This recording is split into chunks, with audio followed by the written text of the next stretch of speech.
Hi Hi guys, guys, my name is Vienna Lai, and my name is Rosie Yang. and today is going to be our first episode in our Mm, podcast. So, we're going to be looking at the science of being a teenager. yes.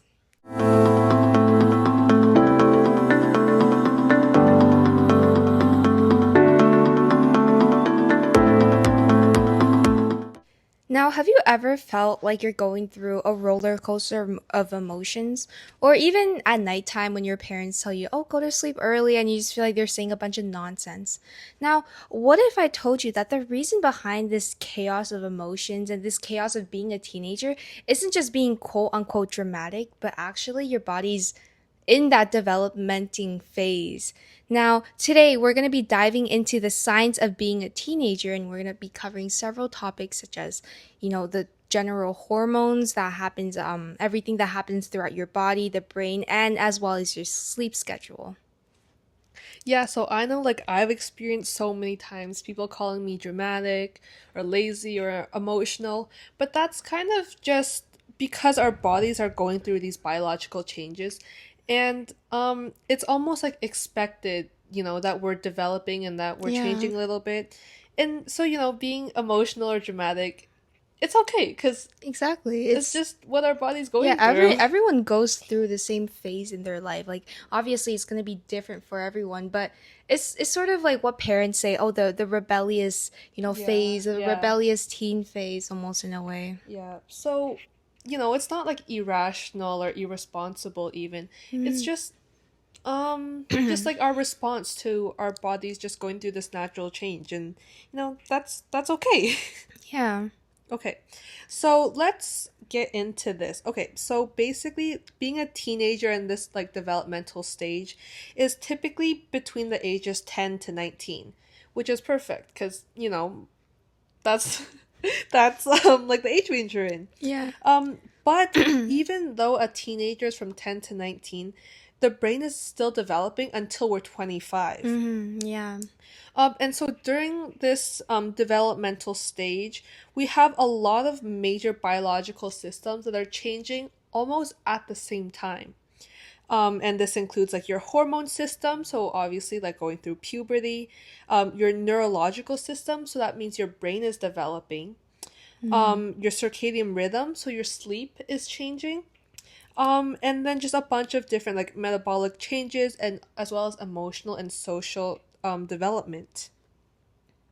Yeah, and honestly, like as like what you said, like this sort of like phase, like it's not just, oh, this teen phase is just you from infancy, you just grow older, you age every year and you get taller. It's more of a period of just intense physical, cognitive, and emotional change throughout your body. And so this, I would say that in throughout your entire life, this is probably the moment that your body like faces the most amount of change. And just before we jump into just all the nitty gritty details, like we need to really understand that the teenage brain isn't just like an adult brain with just with just fewer years on it. More so, it is actually structurally and functionally different. Mm-hmm. So think of it like a house, but that's been framed, but in a way it's still under construction. So you're not fully done building this house. And so yes, you have the wiring installed. Maybe some rooms you even have some walls painted, but you're not fully there to the point where, oh, you can put this house on the market and sell it, right? And honestly, that's totally normal. Mm-hmm. And you know, now I feel like one topic that we should kind of discuss is actually the concept of neuroplasticity. So this entire kind of, sounds like a really big and long word, but neuroplasticity, you can kind of think of it as the brain's ability to change, to adapt, and to reorganize itself throughout your entire life. We can kind of break the word down actually, because just a little more sciencey, neuro actually kind of refers to the brain and your neurons in your body, and plasticity refers to something that is moldable or changeable. And so when you put it together, we can see where the word kind of comes from. And so it's sort of hard to, just introduce all these big terminologies without actually understanding. So think of this like easy analogy. So let's say you're walking through a forest, and think of your brain like a path into a forest. And the first time you walk through it, it's really difficult. You have these branches hitting you. The road isn't really paved nicely, but every single time you walk through the same path, it becomes clearer, wider, and maybe even easier to follow. And eventually it becomes this like automatic route that itself is neuroplasticity. Your brain is creating and strengthening pathways based on your past Oh, experiences. yeah. Wait, that makes a lot of sense, Yeah. actually. I think that cleared it up for me a little bit. Um, yeah, and also like brain plasticity, we can also kind of connect this to synaptic pruning. So, although I don't have like an amazing analogy for this, Yeah. I can kind of explain it a little bit. So, basically, synaptic pruning is like the process of eliminating unused neural connections. hmm So, basically, when we're born, we have a lot of these connections in our brain that we don't typically need, or not need, but that are just a little bit more inefficient and that we don't need that strong of Yeah. as we grow into adulthood. And so, as a teenager, our brain is just trying to eliminate those to make, our brains a little bit faster and think a little bit Mm. better. So, yeah, during the synaptic pruning, the brain is more efficient, but at the same time, it's more sensitive because, you're eliminating those connections. So yeah, during this time, a lot of the skills that are practiced, they become stronger neural pathways. As you said, a teenager, the more you go through that down that path, Mm. it becomes wider, a little bit easier. That's the Mm. same thing. That's kind of what, as you do a lot of these skills as a teenager, that path or that neural pathway is just a little bit easier to follow. Yeah. So, the skills and the what you do as a teenager, it just kind of builds like a strong foundation. And again, your analogy with the trees and the path, that pathway just gets a little bit easier every time. Yeah, for sure. Like just in general, this like synaptic pruning as well as neuroplasticity, all of this during adolescence, during this phase of growing up, your brain is at its most plastic since your early childhood or since infancy.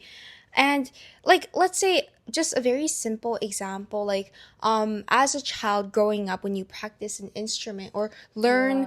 learn a language or even like master like a video game, right? Your brain is physically changing to make those tasks easier for you in a way. And it sounds very basic, but there's so much going on, in your body and everything.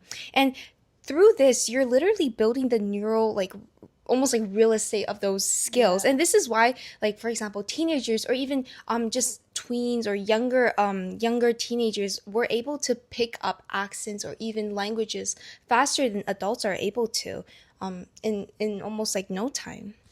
Yeah, and honestly, that's why like it's easier when you, for example, sports, it's easier when you start younger, so you build those good habits, and then as a Yeah. teenager, it's hard to like break those bad habits, or Mm-hmm. even especially as an adult, after you've, widened that pathway, your brain has gone through and adapted to all of this. Mm-hmm. It's really hard to like learn something new or to break something, like break a bad habit, just because your brain is no longer in that like plastic state. Mm-hmm. And it's just hard for you to continue developing after your like prime developmental Exactly. stages. Yeah. And maybe that's why, people say like, oh, you can't teach like a old dog new tricks or Yeah, something like exactly. that. Like sayings like that. Yeah, maybe that's what it comes from. Exactly. So obviously, like all of this, you have pros and cons. You have very like lots of benefits. You can learn a language easily, maybe like when you're younger, maybe take the opportunity to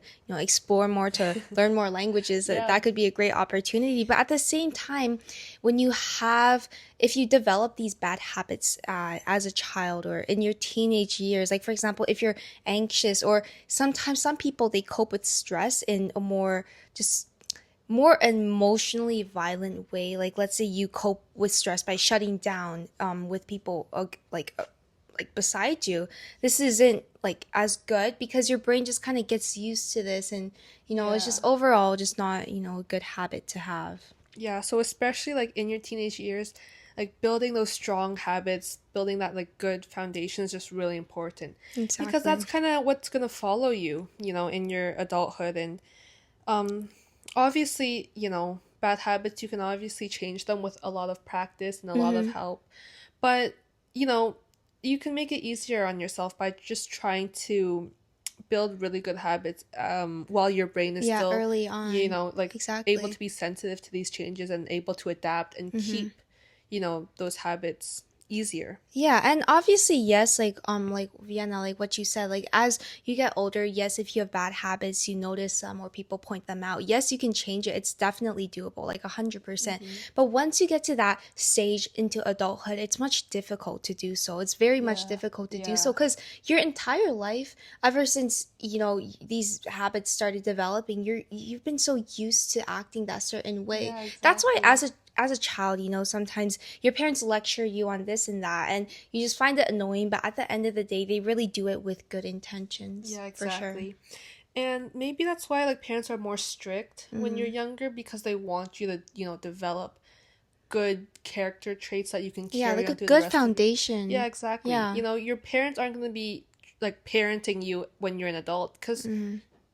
your habits, your personality is kind of set. Yeah. Obviously, you can learn from your mistakes and keep changing, which of course is obviously a good idea to, keep developing, Yeah. but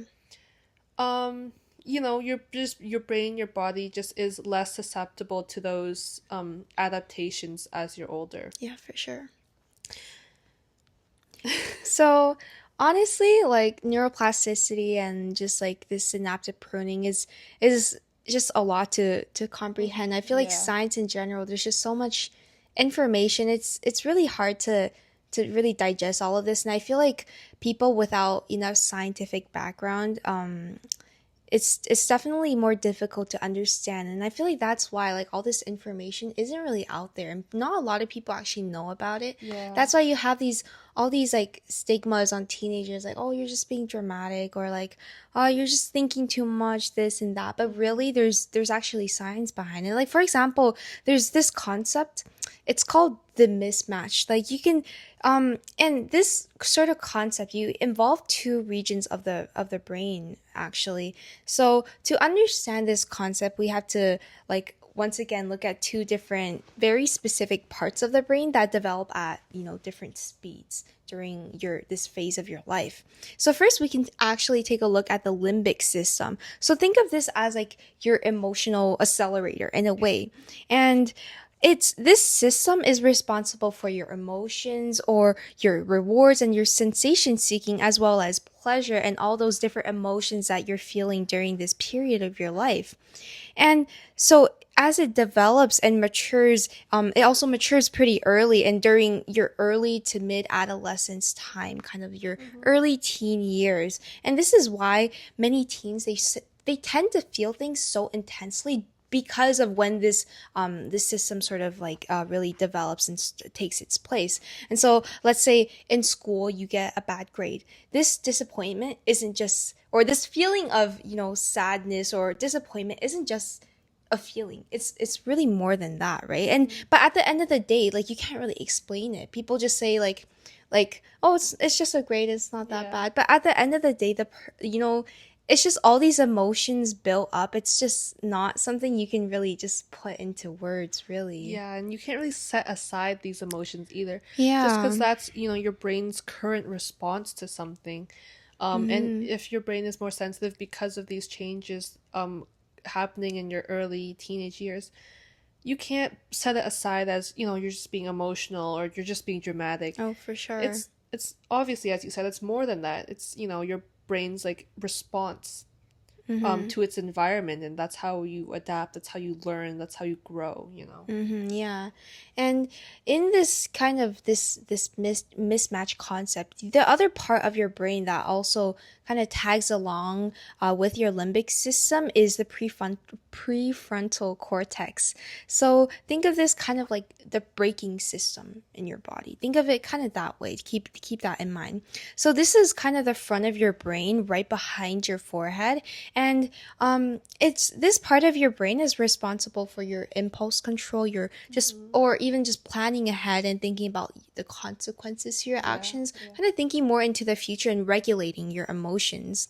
And however, the issue to this is it actually it does not the developmental phase of this your prefrontal cortex does not happen the same time as your Oh. limbic system. Hmm. As a matter of fact, it matures more slower and isn't fully developed until your mid 20s. And so you see, this is why people often see the pattern like, oh, in your younger teenage years, oh, people are so dramatic, but then um parents or even everyone, like, they just say that, oh, once you get older or in your 20s you mature up. And yeah, it's Yeah. always like a saying like, oh yeah, you mature up when you get to your 20s, or you'll understand more, blah blah blah blah blah. But this is actually why the science Oh. behind it. Yeah, so it's really interesting to actually know that.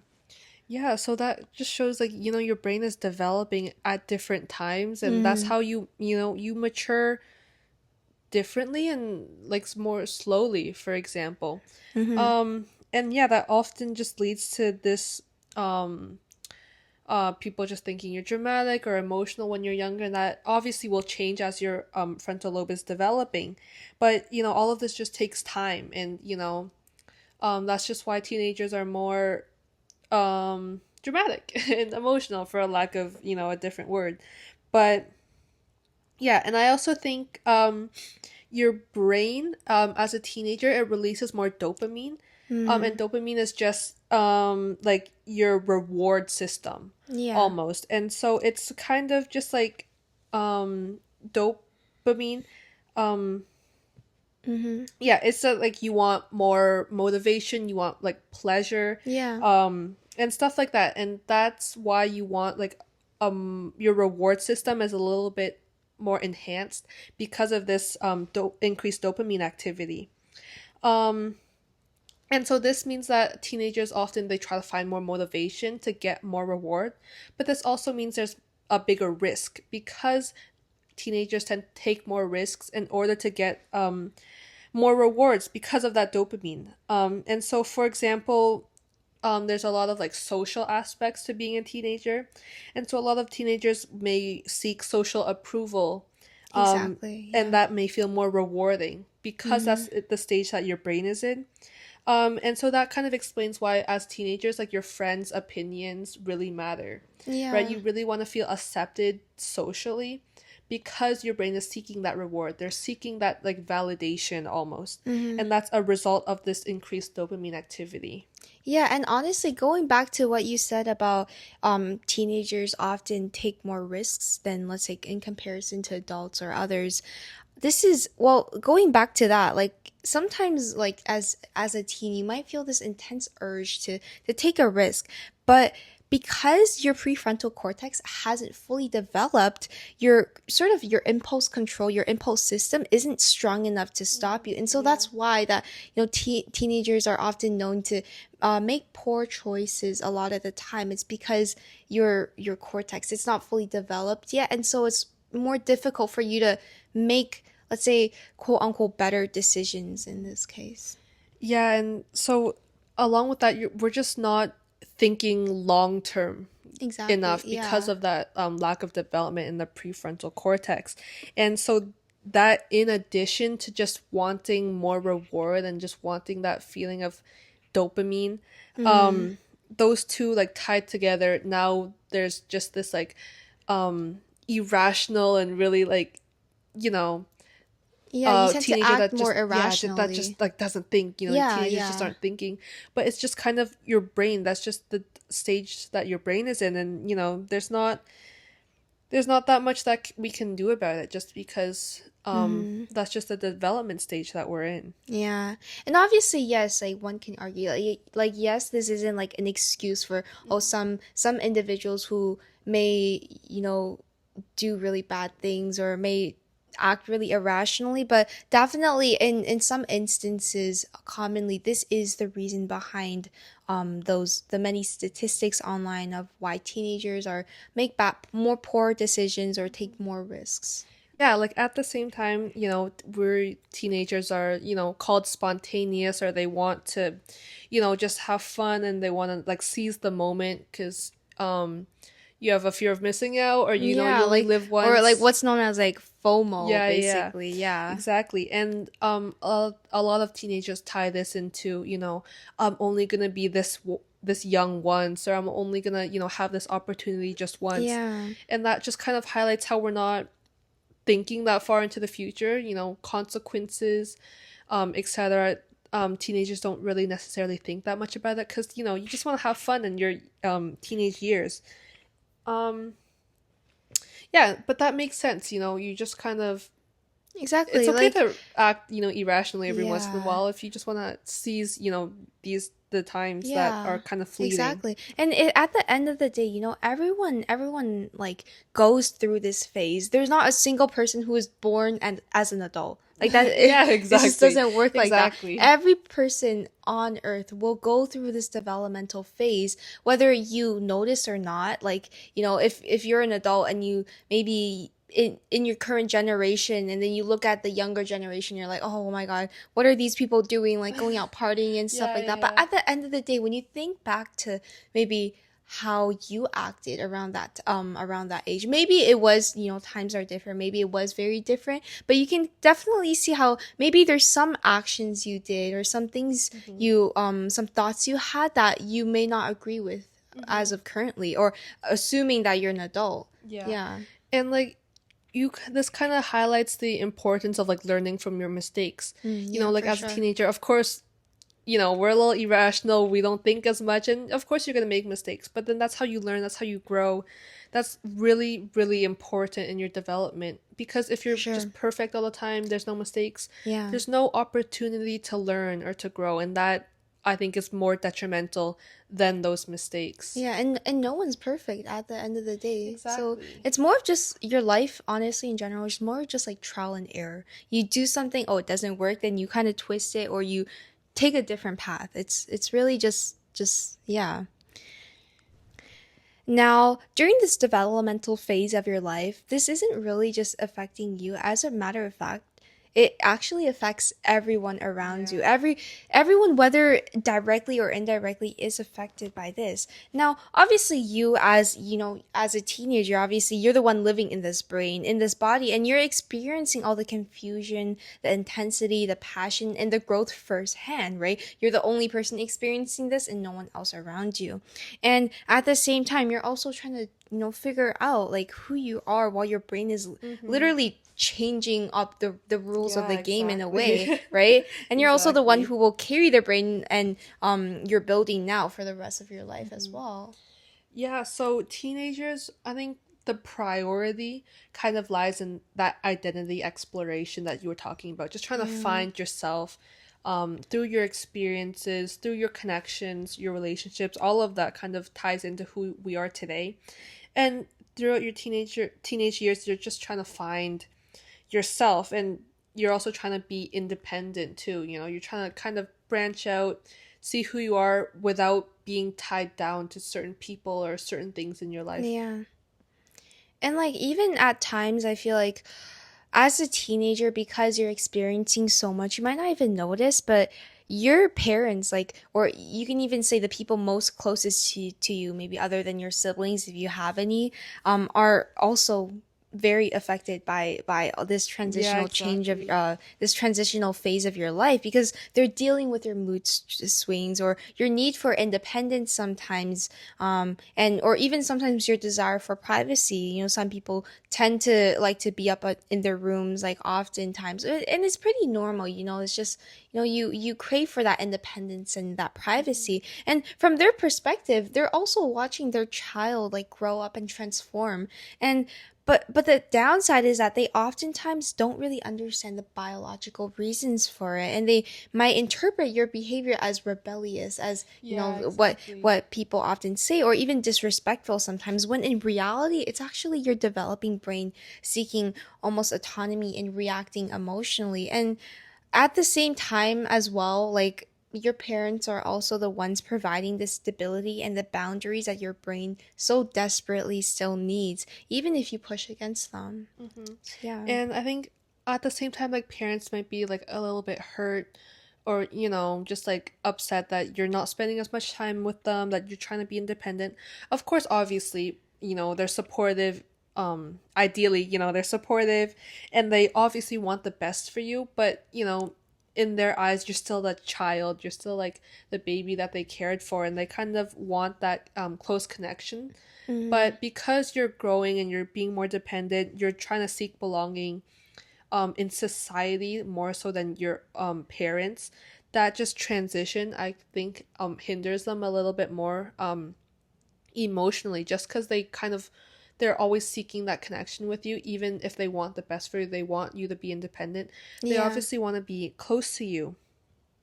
Yeah, but it's just more difficult when, sometimes, or even in the moment, even if as a parent you knew the biological processes into why your child is acting this way, it's just really difficult. Your Yeah. emotions get to you in the moment. You just feel disrespected as a parent, right? And then it just creates this whole like kind of ordeal. But at the end of the day, it's just a phase. And so No, yeah. yeah, like everyone says it's just a phase, and like eventually you get through it. Yeah, and as we grow older, maybe after these teenage years when our Hmm. prefrontal cortex is more developed, we go back to our families and try to establish a deeper connection. Deeper bonds, Yeah, yeah. that was um more like understanding based rather than like taking care of each other. It's you kind of understand each other more. Hmm. Yeah, which is really important. But going back to like teenagers, obviously a lot of teenagers, they strive for success, whether Yeah. that be academically or physically, emotionally, whatever. Yeah, so there's a lot of they want teenagers, they want success, um if they're Yeah. playing a sport, or maybe they want success even like belonging in a friend group. Just Hmm. that social acceptance can also be referred to as success. You've Yeah, made for it as a sure. teenager in society. um yeah, that teenagers, they try to prioritize that a lot, but that also comes with the challenge of balancing like social expectations, because if you're trying to prioritize this acceptance, the like internalizing those expectations are another challenge, and then balancing like sleep, school, and being social, these are all challenges that can be tied in with being a teenager as well. Yeah, exactly. And like what you just said and everything, like let's say your friends are also people who are indirectly impacted by this developmental phase. Like for example, your peers, they become like almost like very important figures in your life, Mm-hmm. even if they don't have familial, connections to you. Um, because your brain is sort of wired to seek this social connection and Yeah, approval from exactly. others. And so during this time, your friends are almost your primary source of social feedback, which your limbic system, as we mentioned earlier, cares about very, very deeply. And so during this time, you learn social skills, maybe Mm-hmm. empathy and cooperation through these relationships. However, you're so sensitive to social cues, and friend drama or just drama in general can also feel very devastating. And so we can see how there's also, negative consequences and just issues like that can arise.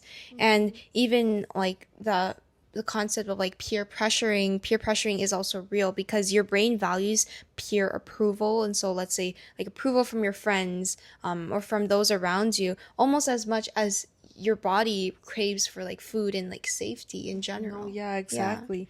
And at the same time, like humans in general, not only teenagers, but humans just have an aversion to rejection. Yeah, exactly. And that makes especially teenagers so much more sensitive to rejection, and they want acceptance, even if Yeah. that means, doing something that they wouldn't necessarily do without that fear. Hmm. Um, or that That cravings peer for, pressure. Yeah. acceptance.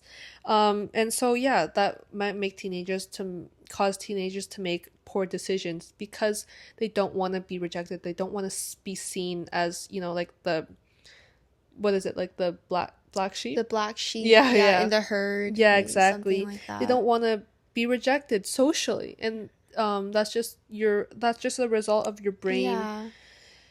going through the stage. You're more sensitive to social cues, and Yeah, it's just honestly an instinct. It's not really, something that it's just you just feel a lot. Like really, it's just your emotions building up and stuff like that. And yeah, it's just teenagers in general. And sometimes it does carry on to your adult life, but you just value this kind of like approval, this hmm, validation definitely is yeah, very something that like I feel like a lot of people would go through at least once in their lives, yeah. definitely. And this like emotion, obviously there's like pros and cons. Like you learn empathy, you learn these like positive emotions that give you like shape who you are. But at the same time, because you're so sensitive to these social expectations, you internalize a lot of um almost bad behavior or expectations or anything like that, or like peer pressure, and that can lead to obviously some negatives, but in the end you will learn from any mistakes you make. Yeah, for sure. So this emotion, being so emotional, is not necessarily a bad thing. It's just like this development stage you're in, the learning phase, and it's just important for a teenager to be developing. Yeah, and honestly, like you can think of it as like, oh yeah, like in the moment, maybe it might not be a good thing that you see things so emotionally, but I feel like just thinking ahead of time or thinking into the future, I feel like it's good because in a way, because you experience so much, like you're building experience and you're learning from your past mistakes, like we mentioned earlier, and I think it's just overall good for your developmental growth. Yeah, there's nothing wrong, even though we've highlighted some downsides. You're gonna make mistakes, whatever, whatever. Yeah.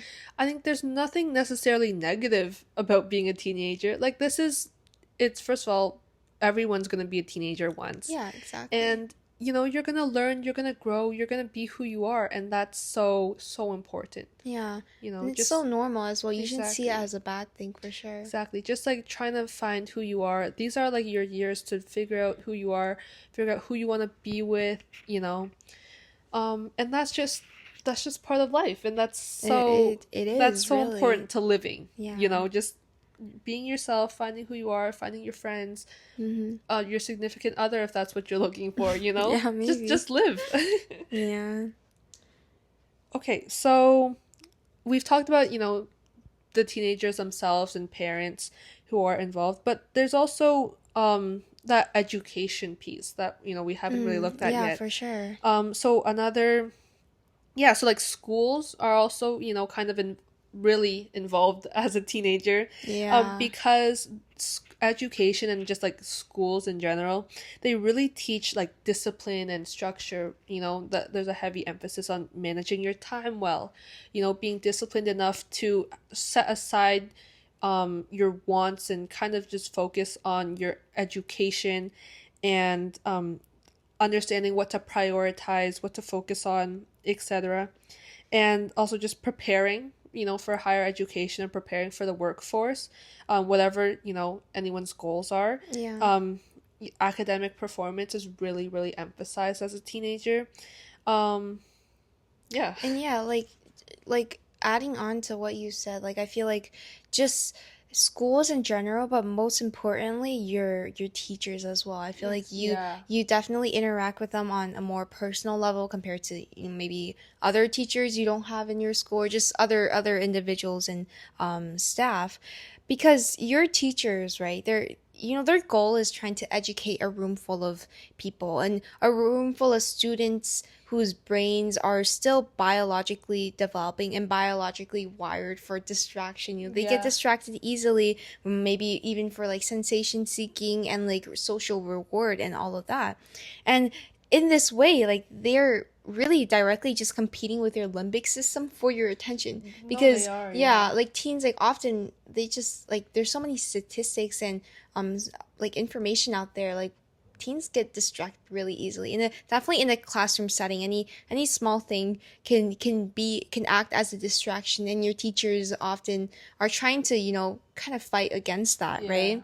And a teacher's success also depends on engaging these brains who are still learning how Mm-hmm. to focus and prioritize. And oftentimes they honestly may even be the first to notice when something's off in your, let's say, in your life. Like for example, a sudden drop in your grade could potentially signal something else happening in your personal life, maybe mental health issues like depression, anxiety, or anything Because they like also that. spend so much time. They spend so much time with like us that they kind of understand, our personalities Yeah, and exactly. stuff. Like, yeah, for And sure. yeah, like adding on to what you said, they're not only trying to teach us information and try to gain our like attention, they're also trying to teach us like social cues and what's socially acceptable at the same time. Mm-hmm. I think every year or like every semester, a teacher will start off with like classroom expectations, Mm-hmm. and this is almost, if you will, like a metaphor for society, like just trying to teach you what's socially acceptable in a classroom, and this Yeah. can be reflected onto what's socially acceptable in society. For example, don't talk when someone else is talking. Like Yeah. we've heard that Many so times. so many times. Yeah. Every single time we enter a new classroom, like that's one of the first things that's Mm-hmm. considered like a good student. Mm-hmm. And that relates so much to like everyday life. Don't talk when someone else is talking ever, not only just in a classroom but in society. That shows respect. So that's just one example of how teachers are really trying to not only teach biology, English, Just the etc. Yeah, basics. they're also Yeah. trying to how teach you to be a good person you Yeah, know or yeah, and honestly, like it's like it seems, maybe like, oh, like when your teacher is like introducing classroom expectations, like what you mentioned, like, oh, don't speak when someone else is speaking. Like it seems so easy to do. Like, oh, like yeah. obviously, yeah, it's so Yeah. obvious. Like we've heard this so many times, like, oh, why would I be speaking when someone else is speaking? But at the same time, when you really think about it, it is important to know, and just important to point out, especially as a teacher. I feel like everyone values respect to some extent, right? And your teachers value respect as well, considering the fact that you're going through this developmental stage. And so they want to make their priorities clear to you, which is, I feel like, is like very, very basic. And yeah. Yeah, and they also sorry. Um Teachers, I don't feel like we don't really understand how much they also do for us. They have to deal with our mood swings and, etc. And Yeah. all of the consequences of us going through these like biological changes, and they kind of they're expected to understand that and try to adapt with us. And I Mm-hmm. think that is also like a really hard job for them, Yeah. because it's kind of hard to deal with 30 moody and, kind of like crazy teenagers if you Yeah. think about it. But at the end of the day, teenagers, we're just trying to get through these development. We're just trying to have these experiences to develop our brains. And just teachers are trying their best to teach good habits, Mm-hmm. to strengthen these connections by repeating certain things, Mm-hmm. so that these nerve connections get stronger, they get better during these like prime years Yeah. basically of our brain developing. And if you even think about it in a way, like if you think back to all the things your teachers have said, it really, like, in a way, like all these expectations really also do prepare you for the future, into Yeah. your adulthood as well. Like, I feel like if you weren't ever taught to, act a certain way, like, oh, like when your teachers say, like, oh, don't talk when someone else is speaking, or listen attentively. If you notice, like just in your future, like assuming that some people might get jobs in the future, let's say, just a very basic example, if you work under a corporation, you have maybe like meetings with your colleagues or your boss, just as simple as just when someone is speaking, when your colleague is speaking, you sit and listen attentively. I feel like it's just I know it's such a simple concept, and most people can do it, but it's just being able to establish that from the beginning is something that is so important that you get used to doing. So in the future, as an adult, you don't really, have Yeah. difficulty trying to adjust. And maybe it's only like a simple concept because we've been introduced to it every single year, multiple times a year. That Yeah, maybe that's why it's like just maybe that's why we think of it as like a social construct or like this just normal expectation mm-hmm. because we've been kind of primed through this emphasis on these words, through the emphasis that we don't talk when someone else is speaking. Mm-hmm. That's why, it's just normal. You don't think too much of it because obviously, but we only think that because it's been established, it's been like repeated so many times, and that's Exactly. just what strengthens it within us. Yeah. Um, what else? Okay, so we talked about schools, but we've only really talked about teachers.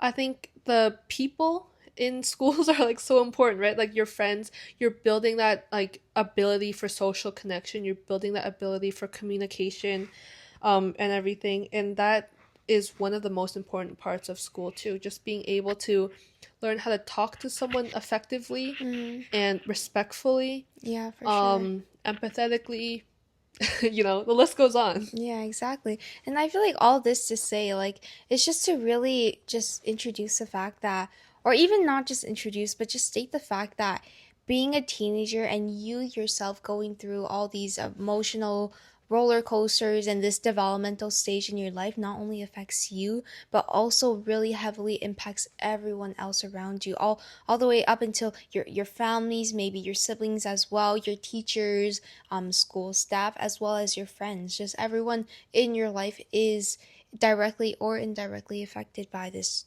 definitely this biological change. Yeah, exactly. Okay, so we kind of talked about, as you said, you kind of concluded, like all the people that are involved and, how your brain is developing, and that really impacts all the people around you, not only yourself. Um, but kind of going back to the idea of like teenagers and how we are impacted internally from our brain developing, I think it's really important to talk about sleep and like your Yeah, for circadian sure. rhythm because if you think about it, how many times have we said, "Oh, I didn't get enough sleep today. Oh, I slept 3 4 hours." Like, Or oh, I'm so tired this yeah, class. I'm Oh my exactly. God, I'm so drowsy. I Or can't like, keep awake yeah, and like, just all oh, that I'm gonna like take a nap in econ. Like we've said that so yeah. so many times, Mhm. and I think it's so important to talk about because we kind of say it, but we don't really understand. Like why? Yeah, like Like why are we so yeah, like tired, or right? what how that really affects us. Yeah. Um. So yeah, let's talk about it. Yeah, like for example, well, actually, if we know that everyone goes through like puberty. Everyone goes through Yeah, puberty. Before yeah. you become a teenager, you go through puberty. But what some people actually don't know, and even I didn't know before this, but your natural circadian rhythm shifts forward for about by about 1 to 2 hours. Oh, And really? melatonin, well, this is melatonin is a sleep hormone if you don't know basically. And it is actually released later at night and it stays into your system longer into your morning. That's why, As a teenager? yeah, as a teenager. Oh, And just basically starting from your puberty and onwards, basically okay, during okay. that Yeah, phase. And yeah. so that's why, sometimes like you may notice that like your parents go to sleep like so early at night. Oh, it's so weird. But then you're up at night, you can't really go to sleep for some reason. Yeah. Yeah, you're up like scrolling on your phone, like watching videos. And then obviously in the morning when you have to wake up for school so early in the morning, you're just so tired. And this makes it like biologically basically difficult to fall asleep before 11 p.m. And this is all like statistics. This is actually true. But teenagers before 11 p.m. it is more difficult for those to fall asleep. And then also as a result, it is difficult for you to wake up feeling alert and full of yourself at Oh, 7:30 in the morning or at 7 a.m. in the morning for to prepare for school, right? And this obviously this chronic sleep deprivation directly harms, so many so much in your life. mm-hmm. For example, your memory consolidation. For example, the next day in class, you can't really, maybe you can't remember as much, or you don't retain what you studied the day before. It's just so much, including even your mood as well. Like, Mm-hmm. um, you just in general, you just feel more irritable, more Yeah. anxious in a way. Even I felt that sometimes, and when you don't get enough sleep, you just kind of get like irritated by everything around you. You might even feel overstimulated. And in class, your concentration, your habits, everything is just affected by it. And even, actually a statistic actually shows that over 70% of high school students don't get the recommended 8 to 10 hours of sleep on school nights. Yeah, and as you said, that might be because it's harder to sleep, before 11. And obviously, teenagers, you have sports, you have extracurriculars, you're doing homework. Mm-hmm. Obviously, most people don't have the time to sleep that early, but even if you do, your sleep isn't that deep because melatonin isn't released in high amounts at that Mm-hmm. time yet. It's released later in the night. And that just results in your body's just not as prepared to sleep because melatonin Yeah, prepares your body to exactly. sleep. You're just not prepared to sleep that early. And but the a downside is just you have to get up. You have no You have choice. school at what, 8:20, 8:30, 9, whenever your Yeah, school some starts. schools even like maybe Yeah, 7, you like have even. to, you don't have a choice. It doesn't matter that, your body is not ready for sleep yet. You kind of have to go to sleep if you want to feel better in the Yeah, morning. to feel energetic But the even next if you day. do sleep, it's not like a deep sleep. You're not in like a REM sleep, that early because your body just can't. Your brain just, it's not ready to sleep. Exactly. And like sometimes in school, like your teachers already always recommend you like, oh, you guys should sleep at minimum 8 hours, like for your age group, definitely 8 to 10 hours. But where in the time of the day do you really get to do that? Like in my Yeah. opinion, I feel like it is much difficult. It is much easier said than to be done. Basically, like I think Exactly. that because especially let's say like a high school student as well, you have a really heavy workload as well during maybe your prime years, maybe it's especially grade 11, grade 12, but I would say throughout high school, just in general, you have a lot of homework. You come home, you take a break. I think taking breaks are so important. And then maybe right afterwards, you start work. But then sometimes you tend to work, to spend a lot of time working that you go to sleep late. But then now you also have to wake up early. And so Yeah. you have no choice but to sleep less than 8 hours. I would say sometimes even like 4 hours, Yeah. 5 hours, even less than that, it's just not healthy for your Yeah, body. and almost like that's kind of, like normalized for a teenager to not sleep enough because as you said, what, like 70% of teenagers don't sleep 8 to Mm-hmm. 10 hours. And that's like Exactly. normalized because only 30% sleep enough. So Yeah. it's almost like, oh, it's normal. Like, oh, I slept 5 hours. Oh, it's fine. Like whatever. Exactly. And but the issue with that is because teenagers don't sleep enough, this leads to a lot of like issues, Mm. like mentally. For example, as you said, you're more prone to being like irritated. And that's just because you're not like you didn't have enough sleep, your body's not rested, your brain isn't fueled for the day. And so Mm-hmm. everything just like pisses you off, Yeah, almost basically. like Basically, yeah. everything is just making you like angry. You're like, oh my god, like you're doing too much, this is making me mad. um Not only that, but you're also more anxious Mm. when you don't sleep enough. Yeah, like sleep deprivation is a big thing in it, when you have anxiety. Um, yeah, and obviously, like you don't want to be like anxious and like jittery going to school. You're not Yeah, focused for on your sure. academics. You're not like socially. You're just not present. And that hinders your development drastically, especially when you're supposed to be learning and learning these terms, these concepts in school, but also Mm-hmm. social cues. If you're just anxious all the time, your development is really deeply hindered. Yeah, for sure. And like all these issues, like that we've mentioned, there's actually, there's been like improvements that have happened in recent years, like definitely what we were just talking about, like sleep, etc. Some schools actually in some countries, and let's say in the US and certain states as well, and I believe some schools in Ontario as well, they've began pushing school times to start much later Mm-hmm. in the morning, which aligns more with the teen biology. And from this actually, there's been these schools have been like shown like more positive results in terms of test scores as well as just mental health. And I Mm-hmm. think that we can definitely take inspiration from that and really think about it. Maybe that actually might be better Mm-hmm. for the teenage brain and just in terms of more biological aspects.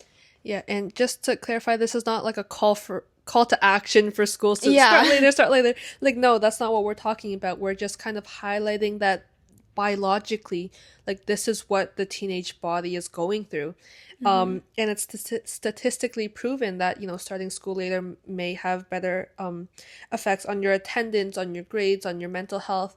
And so that's a possibility, like a possible solution. Hmm. But obviously, like schools are kind of standardized, to Yeah. start like 8 to 9.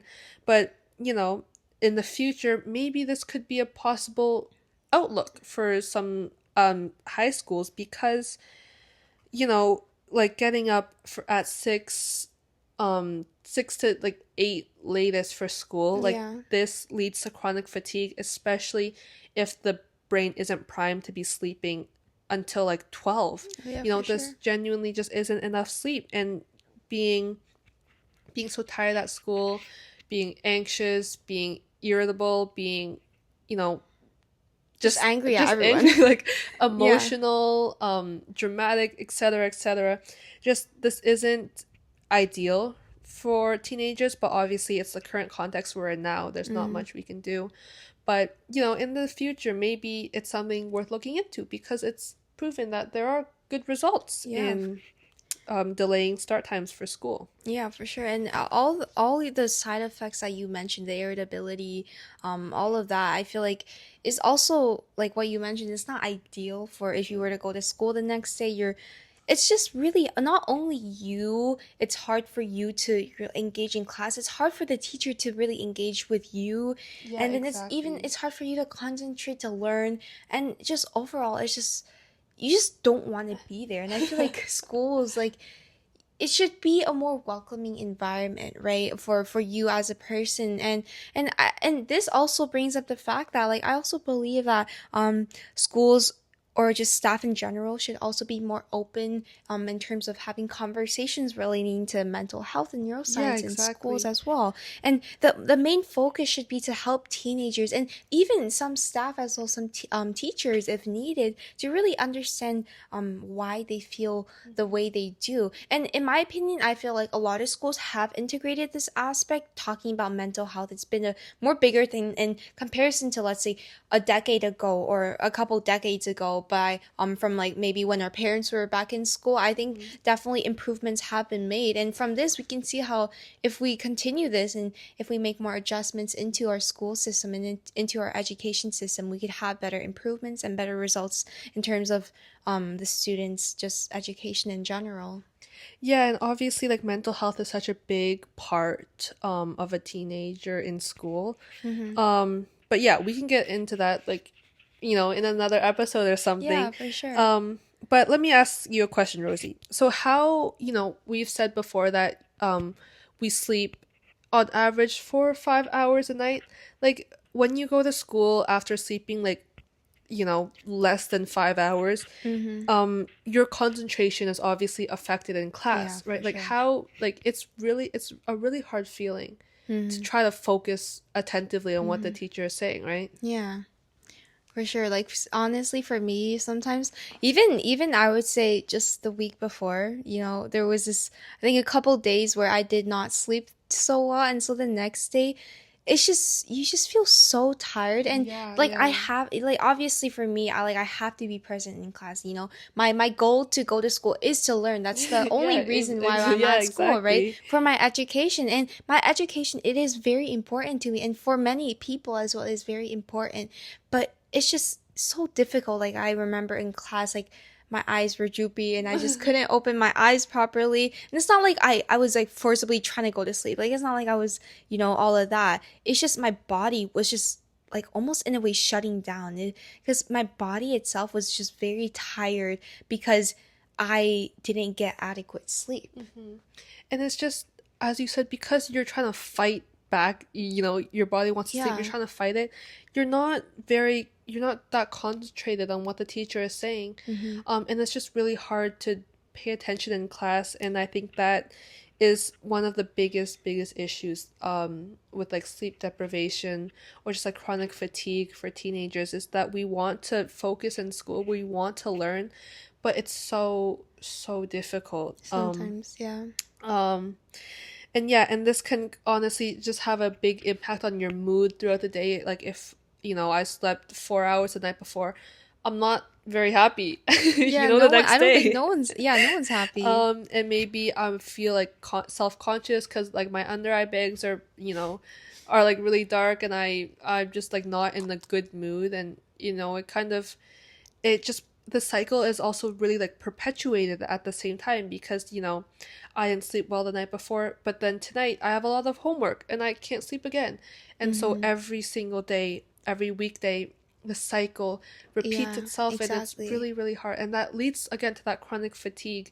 And it's just really hard to break the cycle and to sleep more. Yeah, Honestly. and yeah, like as we mentioned, there's circadian rhythm, your circadian sleeping rhythm.